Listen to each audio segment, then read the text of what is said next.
სექტორები, რომლებიც ყველაზე დინამიურად იზრდება, ეს არის მომსახურების სექტორი, სამშენებლო სექტორი და ესეთი ტიპის სექტორები, რომელსაც არის საჭიროება მაღალ კვალიფიკაციური შრომა, შესაბამისად მოთხოვნა არის უფრო მეტად დაბალ კვალიფიციური შრომაზე და მეორე ნაწილი ისიც არის, რომ მოთხოვნის გარდა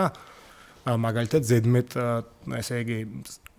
მოლაპარაკების ძალას ანიჭებს დიპლომი მაინც დასაქმებულს, ესე ვთქვათ, ჩვენ ვიცი რომ უმაღლესი განათლება გაქვს, მეტ ვაჭრობას შედა. რეფორმის ანალიზი ჩვენ უნდა გავაკეთოთ ამითი, რომ ნახეთ, ჩვენ ვარგებთ არსებული ბაზრის მოთხოვნას, მოკლევადიანი ბაზრის მოთხოვნას განათლების სისტემას, თუ ჩვენ ვაღიარებთ იმას, რომ ესე იგი სხვაობა საკმაოდ დიდია, მაგრამ ვაღიარებთ იმასაც, რომ თუ მოვერგებით არსებული ესე იგი საბაზრო მოთხოვნას, ჩვენ მოვკლავთ ესე იგი